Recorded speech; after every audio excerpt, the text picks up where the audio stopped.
Waktu masih muda, Howard Marks pernah bertemu seorang biksu Zen di Jepang. Biksu tersebut berkata, "Jika kita sudah mempersiapkan diri sebelum kejadian, itu namanya kesadaran. Jika kita telat mempersiapkan diri saat kejadian, itu namanya penyesalan."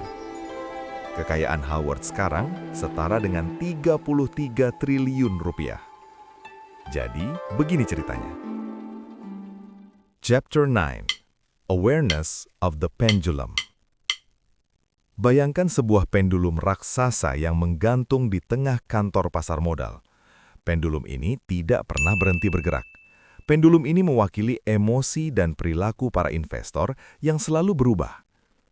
Howard Marks mengamati fenomena ini selama puluhan tahun kariernya. Howard menemukan bahwa pemahaman tentang ayunan pendulum adalah salah satu hal yang terpenting dalam investasi, yang membuatnya jadi kaya tajir mampus. Pasar saham jarang sekali berada di titik tengah yang seimbang. Pendulum pasar saham hampir selalu bergerak menuju titik ekstrim atau sedang berayun kembali dari sana. Pergerakan ini menciptakan siklus yang terus berulang antara rasa optimis dan rasa pesimis. Saat ekonomi membaik, investor biasanya akan melupakan sikap waspada.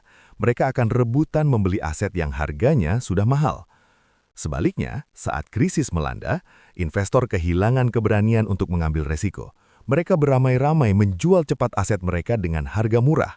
Mereka buru-buru ingin keluar duluan, takut rugi lebih banyak. Perilaku ini akan terus terjadi selamanya.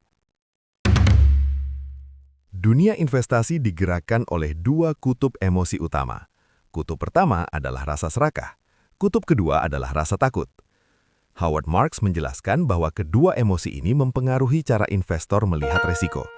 Howard Marks membagi resiko investasi menjadi dua jenis. Jenis pertama adalah resiko kehilangan uang. Jenis kedua adalah resiko kehilangan peluang keuntungan. Dalam dunia yang ideal, investor harus menyeimbangkan keduanya. Namun ayunan pendulum seringkali membuat investor hanya fokus pada satu resiko saja. Contohnya, pada tahun 2005 hingga awal 2007, pendulum berada di sisi keserakahan. Investor merasa risiko telah hilang dari dunia.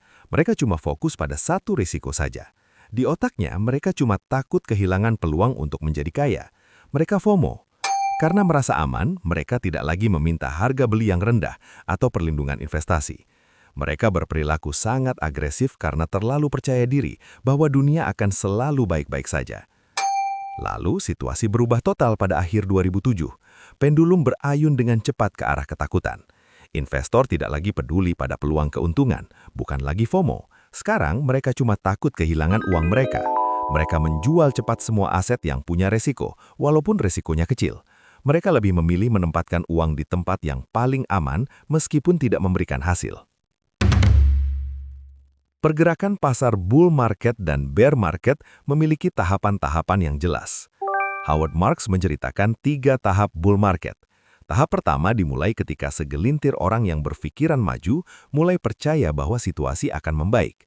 Tahap kedua terjadi saat mayoritas investor menyadari bahwa perbaikan memang benar-benar terjadi. Tahap ketiga adalah puncaknya, ketika semua orang yakin bahwa situasi akan terus membaik selamanya. Pada tahap ketiga ini, harga saham menjadi sangat mahal karena psikologi massa yang gembira. Sebaliknya, bear market juga memiliki 3 tahap. Tahap pertama muncul saat beberapa investor cerdas menyadari bahwa situasi tidak akan selalu indah. Tahap kedua terjadi saat sebagian besar investor melihat penurunan yang nyata. Tahap ketiga adalah titik terendah ketika semua orang yakin bahwa situasi hanya akan bertambah buruk. Di titik inilah peluang investasi terbaik biasanya muncul. Investor yang memiliki logika dan keberanian bisa meraup untung besar di tengah kepanikan orang lain. Howard Marks memberikan beberapa pelajaran penting tentang pendulum ini. Pertama, pendulum tidak akan pernah bergerak ke satu arah selamanya. Kedua, ayunan menuju titik ekstrim justru menciptakan energi untuk berbalik arah. Ketiga, pergerakan kembali dari titik ekstrim biasanya terjadi jauh lebih cepat. Rekan kerja Howard, Sheldon Stone, mengatakan bahwa udara keluar dari balon jauh lebih cepat daripada saat masuk. Kita tidak akan pernah tahu seberapa jauh pendulum akan berayun. Kita juga tidak tahu kapan arahnya akan berubah. Namun kita bisa yakin bahwa perilaku pasar yang ekstrim pasti akan berbalik. Investor yang percaya bahwa situasi akan bertahan selamanya di satu titik biasanya akan kehilangan banyak uang. Sebaliknya, investor yang memahami perilaku pendulum, mereka akan lebih bisa mempersiapkan diri menghadapi resiko dan menemukan peluang. Mereka pasti akan mendapatkan keuntungan yang luar biasa. Jadi, ingat selalu pepatah bijak ini. Jika kita sudah mempersiapkan diri sebelum kejadian, itu namanya kesadaran. Jika kita telat mempersiapkan diri saat kejadian, itu namanya penyesalan. Orang bijak melakukan sesuatu di awal, sementara orang bodoh baru melakukannya di akhir cerita. Well, thank you dan sampai jumpa di chapter berikutnya. Let's close this. 3, 2, 1. Cheers, guys!